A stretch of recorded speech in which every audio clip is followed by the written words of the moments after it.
A ball is thrown vertically upward with a velocity of 20 meter per second from the top of multi-story building.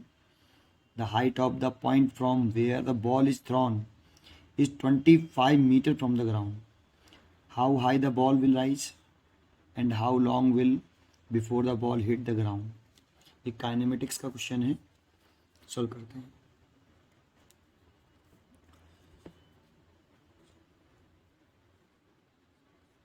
इसमें ये एक building है और इस building से, इस वाले पॉइंट से एक पार्टिकल को, बॉल को 20 मीटर पर सेकेंड स्पीड से फेंका जाता है और ये हाइट है इसकी 25 मीटर. ऐसे फेंकेंगे तो ये ऐसे जाएगा और ऐसे ग्राउंड से स्ट्राइक करेगा इस जगह पर. ये ग्राउंड है ऐसे. तो पूछ रहा है कितना हाई जाएगा, तो ये एक तो ये वाली हाइट पूछ रहा है आपसे, कितना ऊंचा जाएगा ये पूछा है. और एक यहाँ से लेके यहाँ तक ग्राउंड तक कितने टाइम में पहुंच जाएगा ये पूछा है. ठीक, देखो उसमें साइन कन्वेंशन मेन होते हैं, सबसे ज़्यादा प्रॉब्लम इसी में होती है, साइन में. तो एक छोटा सा पॉइंट बोल दूं, अगर मान लो ये वाला पॉइंट ऑफ प्रोजेक्शन है ये, तो इस पॉइंट को हम ऑरिजिन मान लेते हैं और ऊपर की तरफ जो मेजर करेंगे स्पीड या डिस्प्लेसमेंट वो पॉजिटिव लेंगे, वेलोसिटी और डिस्प्लेसमेंट. और जो एक्जिलरेशन है, एक्जिलरेशन और नीचे की तरफ करेंगे वो नेगेटिव लेंगे. और जो एक्जिलरेशन है, अगर ये पॉइंट ऑफ प्रोजेक्शन है, चाहे पार्टिकल ऊपर जाए चाहे नीचे आए, उन दोनों कंडीशन में एक्जिलरेशन लेंगे माइनस के जी, क्योंकि एक्जिलरेशन की जो डायरेक्शन होती है वो ऑलवेज डाउनवर्ड ही होती है. चाहे पार्टिकल ऊपर जा रहा हो चाहे नेगेटिव जा रहा हो, एक्जिस्टेंस टू ग्रेविटी डाउनवर्ड ही होती है और डाउनवर्ड डायरेक्शन में हम नेगेटिव लेते हैं. इसलिए पार्टिकल ऊपर जा रहा हो तब भी जी नीचे लगेगा, पार्टिकल नीचे आ रहा हो तब भी जी नीचे लगता है और नीचे ही रहता है, इसीलिए नीचे के डायरेक्शन में हमने नेगेटिव कंसिडर किया है, इसीलिए जी नेगेटिव लेंगे. बस यही दो पॉइंट हैं और फिर तो नॉर्मल है आपका.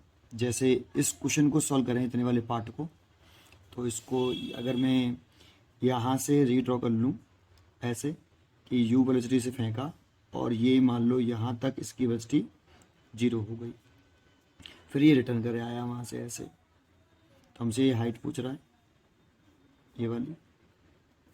तो ये तो सिंपल हो गया 0 यू स्क्वायर और +2 माइनस के जी और h.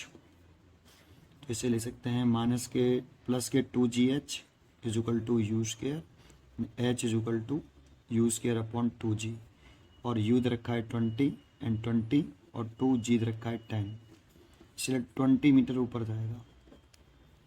ठीक, अब यहाँ से O पॉइंट से यहाँ ये स्ट्राइक कर रहा है, तो O से A तक का टाइम भी पूछ रहा है, कितने टाइम आफ्टर वो ग्राउंड से हिट करेगा.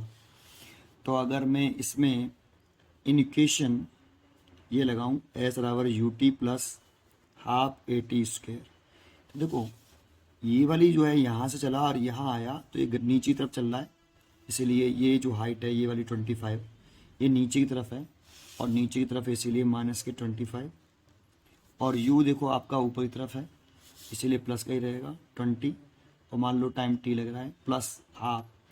चाहे पार्टिकल ऊपर जा रहा हो चाहे नीचे जा रहा हो, दोनों सिचुएशन में a माइनस के जी रहता है अंडर द ग्रेविटी इफेक्ट और ये टी स्क्वायर है. तो इसको सॉल्व करें तो माइनस के 25 20t और माइनस के ये 10 रख देंगे तो माइनस के 5t स्क्वायर. अब इसको उधर ले आओ 5t स्क्वायर एंड माइनस के 20t एंड माइनस के 25 बराबर 0। तो टी स्क्वेयर माइनस के 4t और माइनस के 5 इजुकल टू 0। इसकी कंपेयरिंग अगर हम इससे कर लें क्वाड्रेटिक क्वेश्चन से, बी टी प्लस सी बराबर 0, तो आपका यही कर देता हूँ, A equal to 1, B equal to minus के 4 और सी इजुकल टू माइनस के 5। और इसमें अगर हम टी की वैल्यू निकालें तो माइनस के बी प्लस माइनस रूट के अंदर b square minus 4ac divided by 2a। तो माइनस बी की वैल्यू अगर हम पुट करें माइनस के 4 तो प्लस के 4 हो गया, प्लस माइनस रूट के अंदर 16 माइनस 4 और a की वैल्यू 1 और बी सी की वैल्यू -5, तो माइनस माइनस 5 प्लस के 5 हो जाएगा और डिवाइड बाई 2। तो प्लस 4 प्लस माइनस ये हो गया 36 और डिवाइड बाई 2। तो प्लस 4 प्लस माइनस के 6 डिवाइड बाई 2। तो दो टाइम आएंगे, एक प्लस का एक माइनस का। नेगेटिव टाइम पॉसिबल नहीं होता, इसीलिए हम 10/2 इक्वल टू 5 सेकेंड। तो ग्राउंड से स्ट्राइक करने में सिर्फ 5 सेकेंड लगेंगे। इंपॉर्टेंट बस केवल साइन कन्वेंशन है। ठीक, पढ़ते रहिए एंड खुश रहिए।